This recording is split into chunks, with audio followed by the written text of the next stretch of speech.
Good to have you with us in the 9 p.m. edition of the Urban Debate. Tonight, viewers, we thought it is important to have a conversation about gender sensitization yet again. But often we talk about gender sensitization of the medical fraternity or of the police force and the law and enforcement agencies. Today, we are also going to talk about the judiciary, the judicial staff. Now, let me tell you where this all has stemmed up from, why we are wanting to have this conversation again today.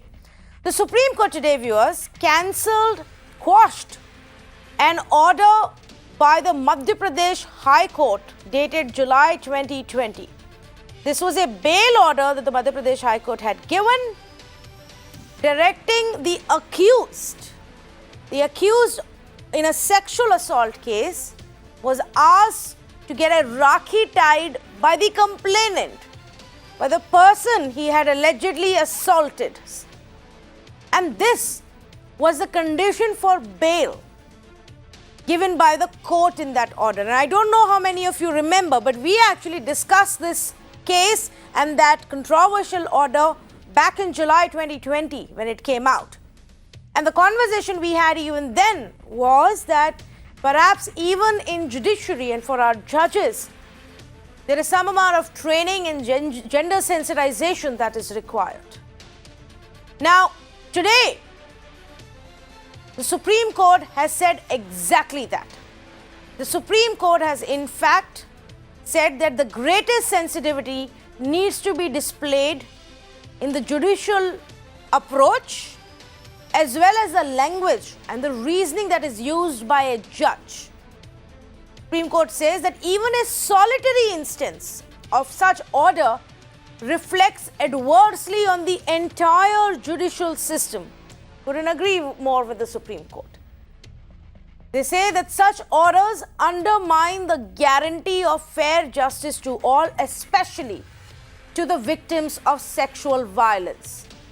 Bail conditions, the Supreme Court order says, bail conditions should not mandate, require, or even permit any contact between the accused and the victim.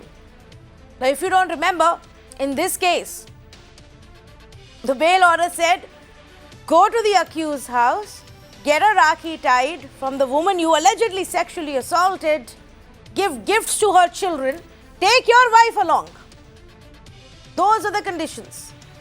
Supreme Court says discussions about dress behavior or past conduct of the prosecutress should not matter. That courts should not suggest or entertain any notion towards compromise, especially in cases of sexual violence. And that sensitivity should be displayed at all times. And hence, the indication that there needs to be training even within the judiciary. How do we go about it? Is there such an existing setup to already deal with this? Are we not doing enough in terms of gender sensitization and training? That's the conversation I want to have tonight. And who better than to ask the legal fraternity to come and join me for this conversation. So I say good evening to Aryama Sundaram, Senior Advocate with the Supreme Court, Siddharth Luthra, also a Senior Advocate with the Supreme Court, Aparna Bhatt, an advocate who's a petitioner in this case and took this case actually to the Supreme Court after that bail order came about. Pinky Anand, Senior Advocate and former ASG, joining us this evening as well. And let me start off with Aparna Bhatt. Aparna, you along with several others went to the Supreme Court with a very specific set of requests in your plea. If you could take us through what was the thought process, what it is that you wanted. Thank you for having me here. We are, actually it is not one person's effort. We were 9 petitioners in the court and led by a counsel, Mr. Sanjay Parekh, who did it pro bono, and Ramesh Pukramam, who again who did it pro bono. The thought process was like this. In June 2020, I saw a judgment which was from Karnataka High Court, in which there were some remarks made very casually about a woman, which went something like this, that Indian women don't behave like this. And if a woman has slept sexually assaulted, then it doesn't look natural at all. And what was a woman doing at 11 p.m. in her office? Things like that. while granting bail in a case of sexual assault. That had outraged many of us, and I had written a letter to the Chief Justice of India and to the women judges of the Supreme Court saying that we cannot tolerate this and there has to be some kind of protocol on this. And soon, of course, thereafter, an application was filed before the learned judge, Karnataka High Court. He immediately expanded those remarks, which was a welcome move from his side. Soon thereafter, one saw the judgment from Madhya Pradesh High Court, which was even more outrageous. And that is when 9 of us who are lawyers and who have, some of us are practicing, some of us are not practicing, nevertheless lawyers, decided that we can't keep quiet about it anymore and we need to take constructive action on this. And that is how the SLP came to be filed. And we were grateful that the court issued notice and called upon the Attorney General to address the court on this issue. And the Attorney General also agreed with us and submissions were made. And the judgment has come today, which you're talking about. That is how it happened. During the course of the petition, what we'd also noticed was that there were many high courts passing remarks extremely casually. And in almost various cases, marriage was suggested as a redressal mechanism for a rape victim. And we felt these are not acceptable at all. I believe that a case has to be decided on its merits. If a bail has to be granted to an accused, bail should be granted. But it can't be, these kind of things can't happen where you sort of try to offer a compromise, which is kind of validating the sexual violence. And that was something we drew the attention of the court, and court has accepted that. Court has brought out various other principles and actually given a positive suggestion, kind of a directive that one, of course, do not pass these kind of comments. And it also has done a very long-term thinking where it's called upon the Judicial Academy to take it up and also address this as an issue for all judges to learn from and also ensure that does not practice. That's what has happened.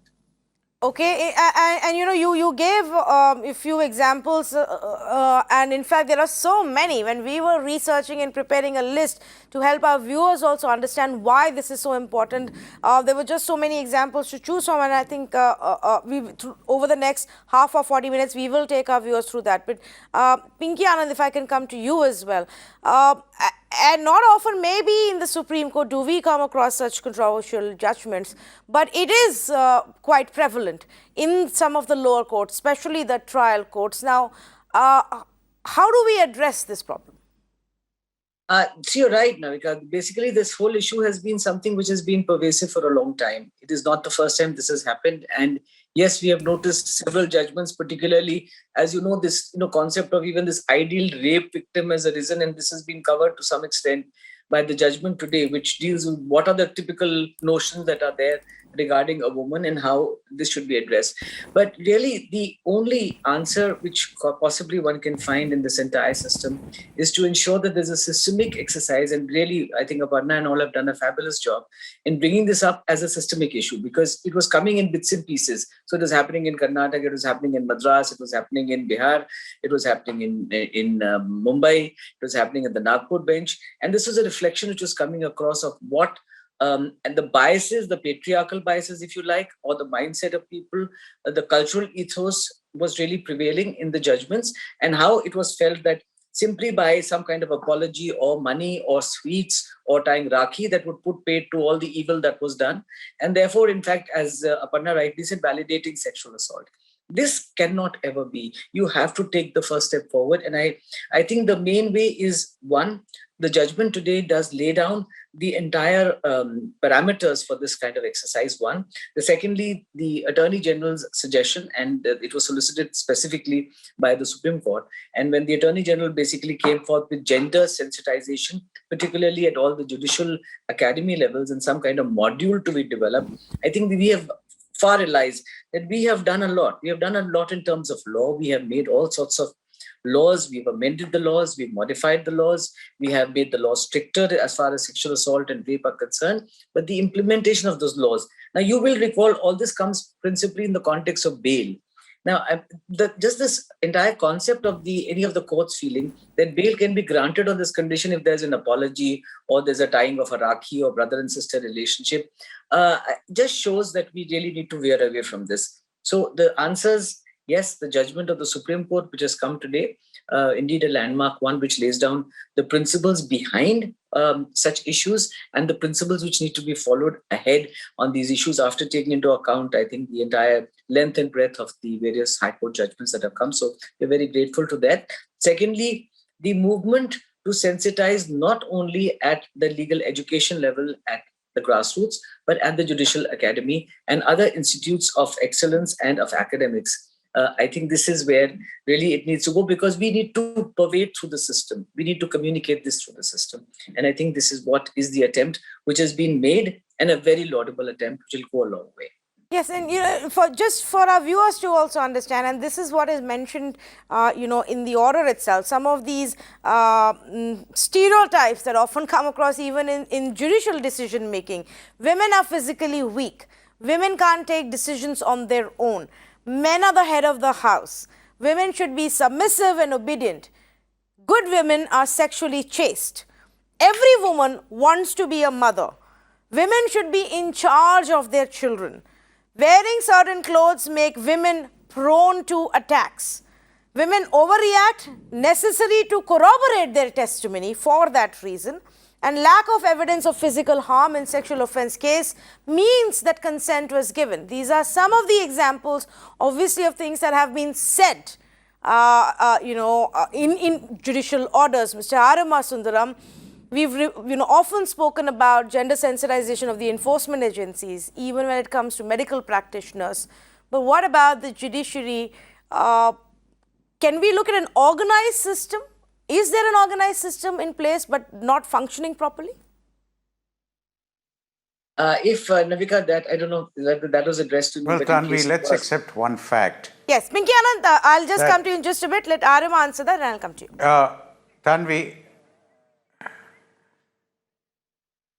Tanvi, it's a very sad fact, but I think we have to accept it, that lack of gender sensitivity is a malaise in the Indian society. It is a tremendous malaise in the entire Indian society, and unfortunately, this also creeps in to members of the judiciary who also come from the same Indian society. Now, in the case of the judiciary, let's accept one thing. We don't look at the average of all the way all the judges are, because by and large, they don't do this. But every one judge once in a while who does this, it becomes such a big issue, and naturally so, because it brings into the public eye how far this lack of gender sensitivity can go. But what I feel is an education of the Indian in general is so required, because we as Indian males lack any kind of gender sensitivity. We treat women as objects very often in our conversations.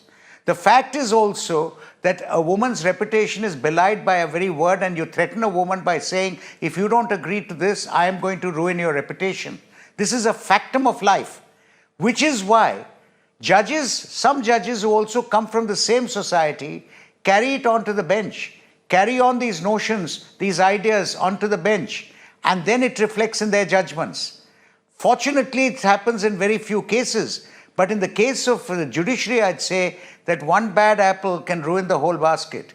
And that is the problem. And if one judge does it, it is enough of a signal ring to all of us that the judiciary has to do something about it to ensure that such a thing does not happen. It's not okay for us to excuse it by saying, all right, out of 10,000 judgments, there were 5 judgments like this. 5 judgments was 5 too many.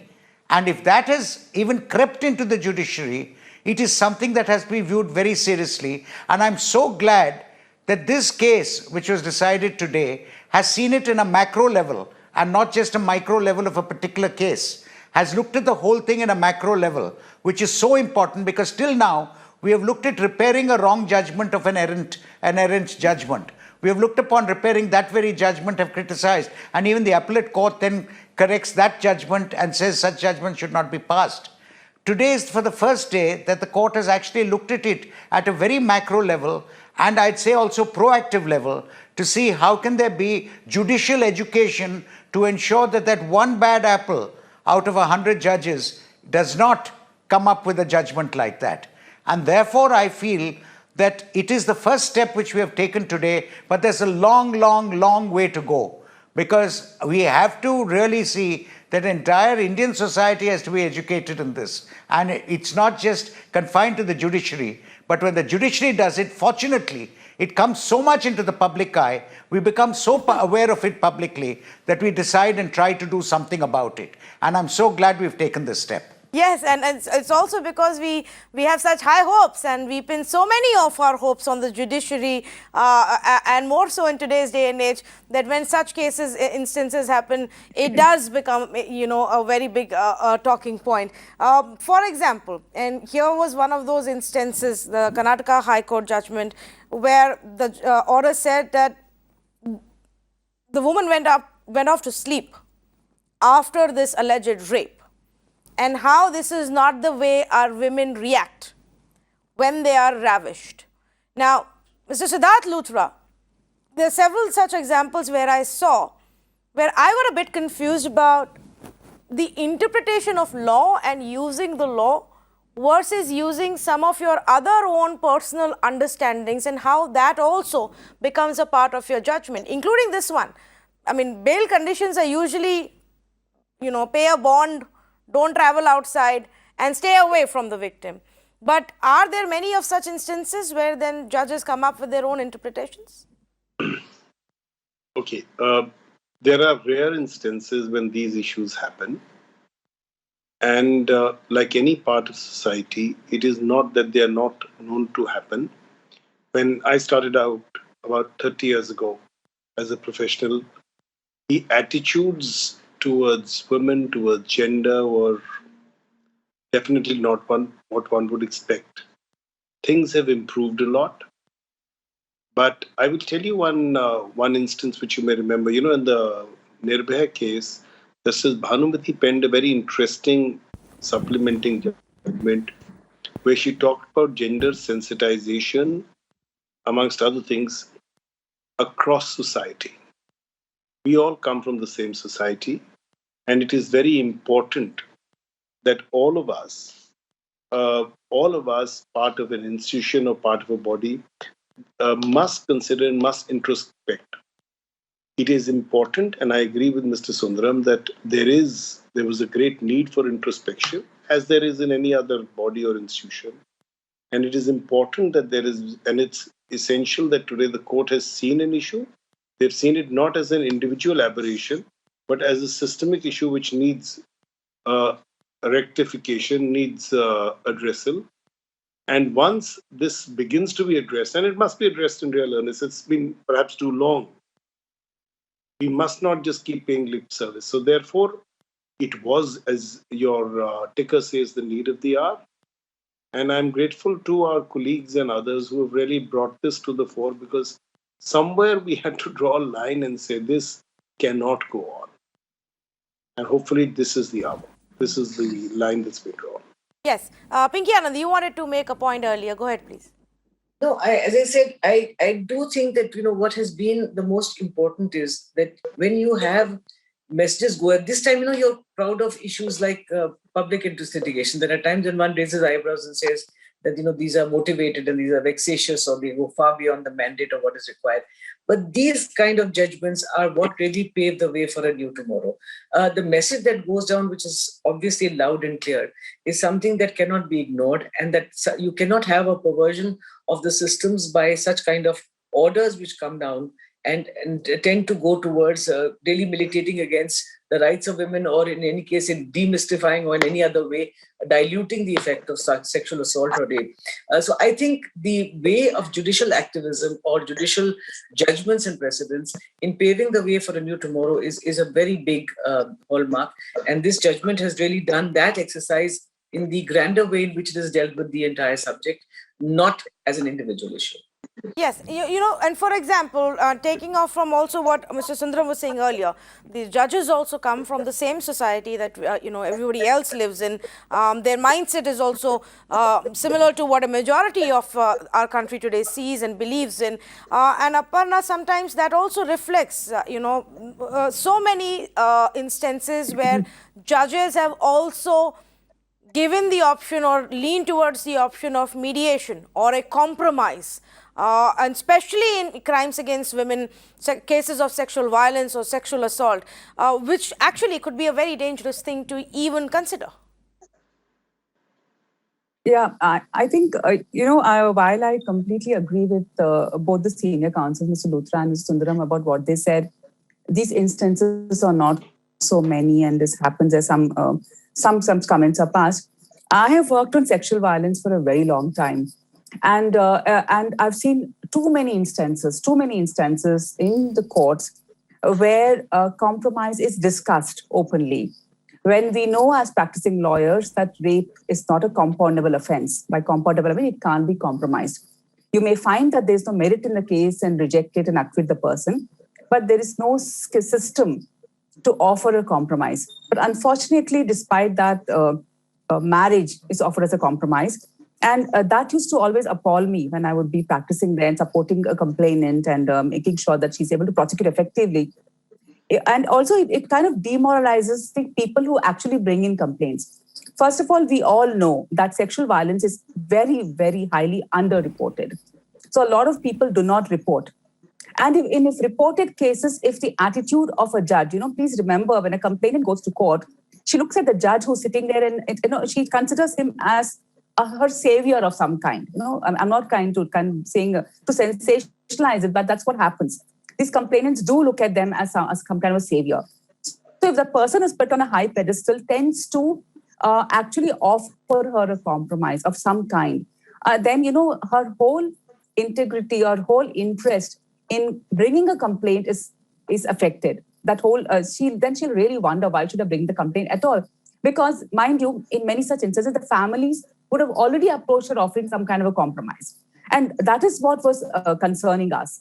And of course, this Madhya Pradesh High Court judgment, the Rakhi case, took the cake. One couldn't even believe it that a judgment could be so imaginative to come up with these kind of compromise it's ridiculous. Ridiculous is an understatement.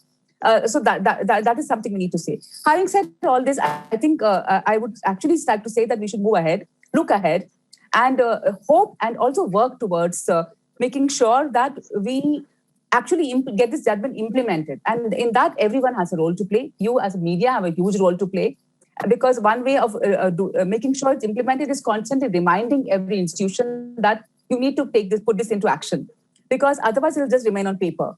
And it's of no use. If the Supreme Court has said the Judicial Academy has to take cognizance of this, and they should do it right away.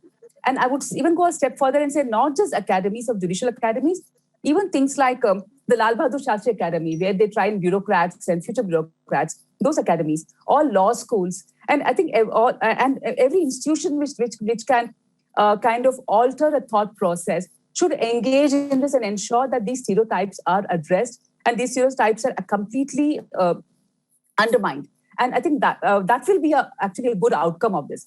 I'm extremely grateful and I'm really happy about this judgment which has come today.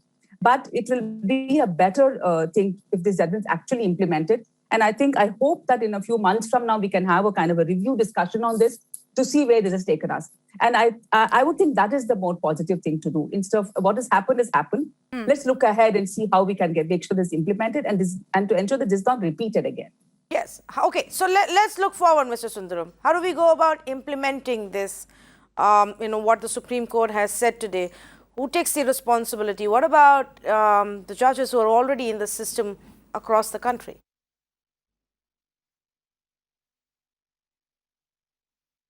Well, I think when the Supreme Court makes such a strong statement, when the Supreme Court lays down such guidelines and makes it very clear that this kind of thing is going to be frowned upon by the Supreme Court, I'm sure that it will have its effect on all the other judges, all judges who will now look at this and be aware. And those judges who were prone to pass such orders will now definitely think twice about doing so, because it could affect their entire careers. Now, let's take it as, let's say that a sessions judge, a judge of the district courts, has seen the Supreme Court judgment. Now, he would be very careful, despite what his personal, ideology may be, his personal views may be, his own lack of gender sensitivity may be, but he would be worried to do something which will now he finds has been frowned on by the Supreme Court because it's going to affect his future prospects in the judiciary. Now, High Court judges also, to a great extent, and let's accept one thing. I mean, while I accept that this has happened, and like I said, even once is once too many, but it has happened.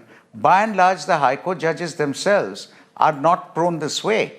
And if at all you find one or two who have, with such a clear judgment of the Supreme Court, making it absolutely clear to everybody that this kind of thing is frowned upon, even those people would think twice about ever passing such judgments again. That's why I said this is a great start. It's a great start, and such a strong judgment from the Supreme Court, I think, and all judges in the country would have read this judgment or will be aware of this judgment. So it is a great start, and I believe that such a strong statement from the Supreme Court will have its way percolating down the judiciary. You know, Mr. So like Sundaram, I said, it's a great start, much has to be done you yet. are a far But at more least optimistic let's make this start. person than I am, Mr. Sundaram, and you and I always come to at this juncture in every conversation that we've had. We've had conversations about what the Supreme Court has repeatedly said about sedition, or several other of these, controversial laws that we have. That doesn't seem to percolate down to the other, to the lower courts at all, and which is why these cases keep landing up in the Supreme Court. I hope you're right this time, and I hope that happens. Or maybe the fear of repercussions for themselves professionally. And I think perhaps the recent most example was the example of the judge from the Nagpur bench of the Bombay High Court, who, after a series of controversial orders, the reports emerged that her name had been withdrawn by the collegium. But how often will that happen, especially at the trial courts level, Mr. Sundaram?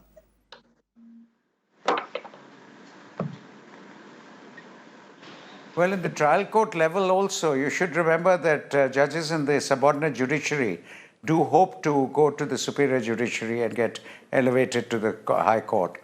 So I think it will percolate down. But you're right in saying that I'm an optimist, because I would like to see the brighter side of things rather than the darker. And I believe that hope rather than despair is a greater answer to all of us progressing. And that I do strongly believe. But the point of the matter is, like I said, this is just a start. This is not the end. Right. Now, what should follow is that any such transgressions by members of the subordinate judiciary, by the trial courts, should be taken up, and the judges should also be brought to book for it. And this should come up, and it should reflect in their record, and they should be brought to book and censured for it. Now, when the judge of the High Court does it, don't forget that a judge of the High Court is a constitutional court itself, the High Court. And so when a judge of the High Court does it, you can't quite censure him for it. But what can be done is that through a mere, the way in which his judgment is overruled, and the way his peers look at him, that itself would be a deterring factor. And I believe the more there is gender, that's why I said, gender sensitivity is a real lack of it is a real malaise in the entire Indian society. And I think there has to be a rethink by Indians in general, and an education to all Indians as to the importance of such gender sensitivity. And of course, in the judiciary, I'm not saying no, I'm saying judiciary more important. And like I said in the beginning, the fact that this was done by the judiciary at least brings it to light with such a judgment being done. Whereas every day, hundreds of Indian men behave in this fashion. And I think somewhere down the line, we need to educate our Indian society as a whole. But at least, like I said, this is a start, and we're starting from the judiciary, which I think is a great start. Absolutely. And okay, so one point that I completely do agree with you is that we need to start, at the youngest level, what we teach our children, and start from there and bring about a larger change in the society. But while we do that, and that takes several more, years or generations, Mr. Siddharth Luthra, specific to judiciary, what else can we look at to bring about this gender sensitization, especially when it comes to the lower courts? I think the message that has gone out today, and I'm sorry, I don't really agree with your prejudice towards the lower courts. That's a little unfair. Where it's a trial court or a high court or a constitutional court, the parameters of judicial decision-making are very specific. What is or is not to be contained in a judgment is laid out in the Code of Civil Procedure and the Code of Criminal Procedure and the High Court rules.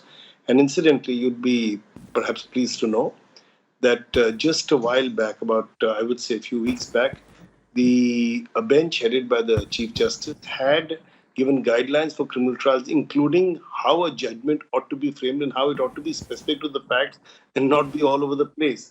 So that judgment is reserved, but that's the general view that's been taken, and that should be contained in the judgment. Today, we have to understand what are judges doing? They're doing an adjudicatory process, but in an adjudicatory process, they may take reference to their experience. For example, what time the sun rises, whether there's traffic on a crossing. But extraneous material is an aberrant issue in the judgment. It ought not to be there. What is the relevance? You're deciding a list between A and B. And if it is a victim, whether it's a victim of sexual crime or whether it's a victim of injury, you have to determine whether the injury or the sexual crime was caused or not caused and whether it fits within the four corners of the law. Where is it the question of finding parameters? It is an unfortunate point. And I must tell you, as Aparna rightly said, there are more than enough cases where in sexual offences cases, knowing that there is a high degree and high chance of conviction at the end because of the changing contours of the law and adjudication of the last many decades, the first attempt of the accused is to try and reach out the victim or put pressure either directly or through the investigating agencies and achieve what they would call a resolution of the matter. That is essentially that the victim, as at some stage, does not support the prosecution case. There have been a series of legislative changes, and it is time for courts to understand that the legislative changes have been brought with a purpose. The manner of trials, the speed of trials, the high degree of protection accorded by the legislature needs to be appreciated. And as judges who are duty bound to uphold the constitution and the laws, if you're going beyond that, then this was a very timely reminder that this has perhaps gone on for too long. It was time to have a relook. And while one judgment need not change the system, but it's definitely having come down from the top court and being disseminated all over India. And the fact that we are debating this, these are things which we would often mention in the passing, but they were not really hotly debated. It's important that it should be out there for everybody to understand that everyone in this society performing a public service or even otherwise is answerable for acts which do not conform to the duty cast on them. And therefore, I believe this is a step in the right direction. But as you rightly said, a lot needs to be done. We will have to work at changing our society. And it is really the upbringing of young men and young women, and especially young men, which needs to be looked at. The prejudices that they are born and brought up with need to be addressed. And if we as parents, or if parents do not address them, or if schools do not address them, if institutions don't address them, then this failure is going to continue. That's the requirement. Yes, I just want to say though, I don't have any prejudice against the trial courts. It's simply that we often don't end up reading their judgments in as much detail as we do with the Supreme Court verdicts or the High Court verdicts. You really need to. You need to. Do a lot Yes, of I agree with and when we Mr. do that, Luthra. we perhaps will find a lot more stories to talk about, the good and the bad and the controversial ones. But I agree with Mr. Luthra. There are fantastic judgments passed by the trial courts, and I think we need to appreciate and respect those. Absolutely, Tanvi, yes. I'll tell you one thing. Yeah. I'll end with one comment. India is the only country that I know of amongst countries following the English system of law, which has a top-heavy system. Everywhere, it is the trial court where the most important work takes place. But the way our system is developed, the Supreme Court has become the hotbed of everything because of the complete expanse of jurisdiction. Otherwise, all over the world, it is the effort. The trial court lawyer and the trial court judge is the most important person in the justice system. Yes, and the point also is that if such a verdict comes there, where not too many of the victims or the complainants would even have the wherewithal to get it out for people to know, like, look, this is what has been said, or this is not right, or this is controversial. that for me is a bit of a concern, and perhaps just a deeper scrutiny of verdicts across across the board would help us get a better picture. But Pinky Anand, when we talk about gender sensitization, it's also not limited to one gender of judges. It's actually, like we say, the judges can come from the same society, and both men and women will need equal amount of training when it comes to this issue. No, you're right. I mean, we've seen that from the recent judgments which have come not only from male judges, but also from female judges. And of course, it is far more shocking when it does come from female judges, I might say, even though it's a gender statement. But nonetheless, so it is. But coming back to really the ultimate statements which do prevail, you do have judges who come from the system for sure. And we are talking about trial courts and high courts. Well, for whatever it's worth, this has come far more from the trial courts and the high courts and from definitely the topmost court of the country. So that's one feature that I think is important to mention. So there's no bias against anybody. It's the way the judgments come, which is dealt with in that fashion. But the two key statements really come to is this. You do need to educate your society, one, for sure. But the deterrent effect that the judgment has, and of course, I will also have some kind of circumspection to say that this may be limited in terms of time, but the deterrent effect, at least for some time, stands to prevail. There is no way in which any of the High Court or the trial court judges would not take this judgment of the Supreme Court today into cognizance and at least refrain for some time to come till possibly other factors also prevail in not rendering such kind of judgments which tend to attack the very being of a woman, and particularly in the context of sexual assault. So I think the heartening effect that the judgment has is one of awakening as much of deterrence. And to that extent, it goes a long way in changing the way a society looks at. And I think judicial activism, if I may call it that, has worked as a great tool in changing of mindsets across, of course, a pattern of time, and supported and corroborated by other features down society. Oh yes, absolutely. And like you said, this is the beginning. A lot more has to be done, and we hope that this verdict actually ends up triggering that change and that movement. Thank you so much to all four of you for joining me in this conversation. It was lovely to have everybody. So there you go, viewers. Verdicts that say that the condition for bail for somebody who is accused of a sexual assault is that he goes and gets a Rakhi tied from the victim of his attack in her house, from the place where the alleged sexual assault actually happened, and takes his wife along and gives gifts to the children of the complainant, of the victim of his crime. Such verdicts are not okay. That's what the Supreme Court has today said and made it clear.